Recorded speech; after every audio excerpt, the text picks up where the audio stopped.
Well, Nisus Finance is a multi-fund investment management platform, which over the last 6 years has differentiated itself largely currently for domestic institutions and family offices looking to invest into the alternate asset classes, and therefore our fund pools have effectively addressed one, the investor appetite for alternate investments in real estate, and on the other side the need of the market, more specifically into the housing space.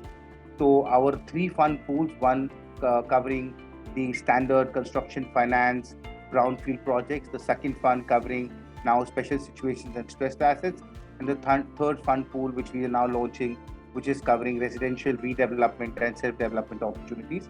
So effectively covering the entire gamut of the housing space from a development and returns perspective. So that's what Nisus Finance has been doing for the last 6 years and will continue to do in the foreseeable future. We cover obviously the key micro markets of Mumbai, Bangalore, Hyderabad, Chennai, MMR as a whole, NCR, and Kolkata, which are the key metro locations. And obviously the objective would be to capture a bulk of that 70% of the residential pie, which is looking for capital in today's time, but has got extraordinary opportunities, but don't have enough capital to translate that opportunity into returns. So that's really where Nisus Finance steps in with its capital investment solution. And that's what we, I think, are good at. And that's where bulk of our time and energy is dedicated to.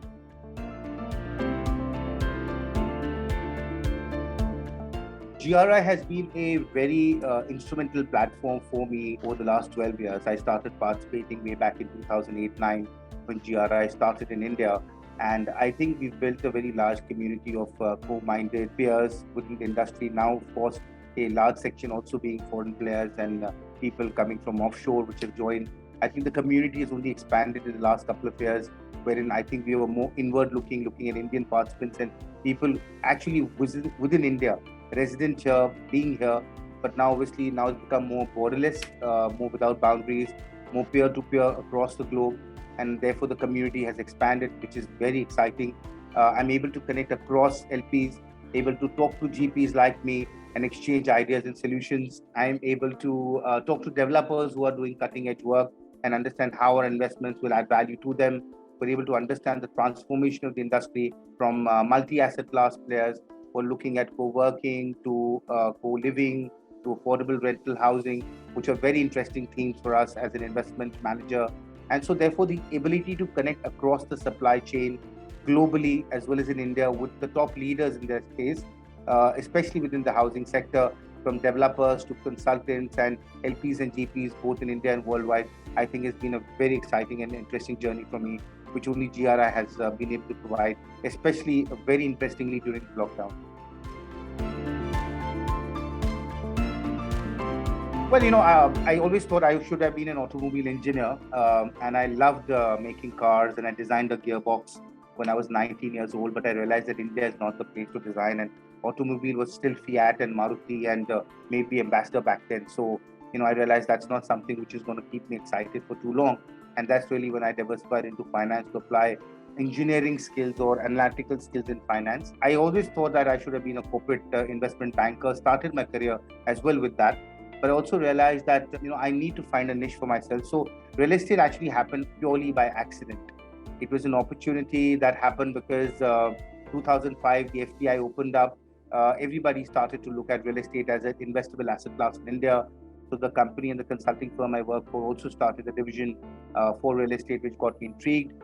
My journey took me overseas to the Middle East, and Middle East is very big on real estate, especially on London, in Dubai, and that gave me a huge exposure to real estate, apart from, of course, other asset classes. Coming back to India, having that bit of background, I think Nitran gave me a very compelling opportunity to lead a very large business entity, which had the potential to become much larger.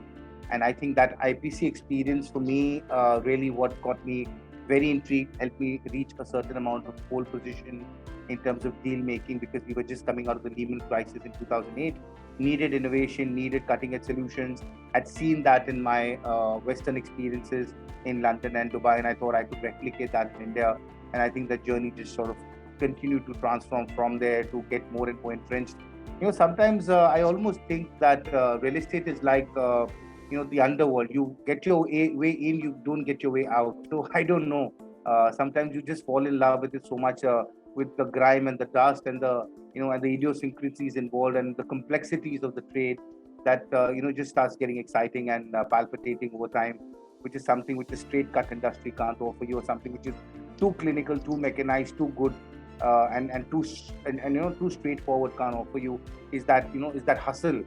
And I've always, I thought, been a hustler. So my career effectively took me from there to then setting up a entity on my own called SL Finance, where I tied up with the Z Group in a partnership to start SL Finance, the financial services, largely focusing on real estate investments. Had a great journey there, to then eventually starting my own setup called Nisus Finance way back in 2014-15, where now the last 6 years, now we have 3 funds. We've expanded our corpus. I think we're now reaching the top 5 positions within the real estate domestic funds in the country. So very interesting journey in trying to find niches for ourselves, find investing opportunities. And fortunately, the reason I'm here and the reason I do this is because the single core belief that real estate can provide safety along with extraordinary returns, something which you can't get maybe in comparable opportunities. You might find returns, not the safety, or the safety, not the returns. So therefore, this is the unique asset class, and REITs has obviously proven that you get safety and return. So real estate obviously has been on the top of my mind when I've looked at world commodities and world opportunities to find this niche in India. And that's my career, and I think we'll continue to accelerate and take India to the world with real estate in India.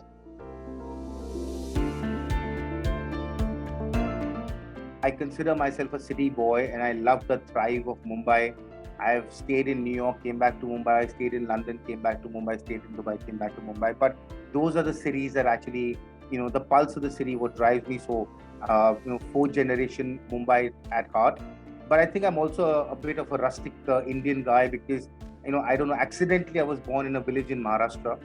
So that the grain of that village somehow stayed in my DNA or in my bloodstream.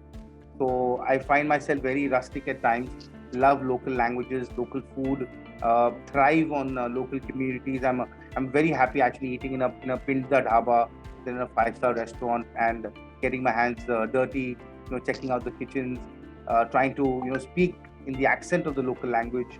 So I mean, I think I'm fairly rustic to that extent, and which is what keeps me rooted to Mumbai. The smell, the sound, and the hustle of Mumbai just keeps me rooted. I don't think I can go in a clinical city like Singapore. I guess I'll get suffocated with the cleanliness. So I need that dirt and grime. I kind of thrive in that. So in a lot of ways, I'm like that Pushpak guy who carries the smell and dirt with him wherever he goes in any part of the world. So that's about me. But if I wasn't what I'm doing, I would maybe be a food vendor. Initially, I started thinking, I'll be a vada pav seller. But I thought that it cannot be corporatized when I didn't know if I'm going to educate myself enough. And I still love sort of coming up with recipes for simple dishes like the Mumbai vada pav, being a Mumbaite at heart, or the Mumbai misal. But then I guess education taught me otherwise, to look at the corporate world. So, well, I do enjoy food. I do enjoy experimenting with food worldwide as well as with Indian dishes. I like to go out on nature trails. I like playing, simple sports like table tennis and things like that. Nothing very exhaustive or very demanding, but something which keeps the mind off. Love reading a lot. Do read a lot of fiction and non-fiction. Non-fiction could include Robert Ludlum or Amish Tripathi, and and of course all the Harvard Business Review case studies. So yeah, that's about me.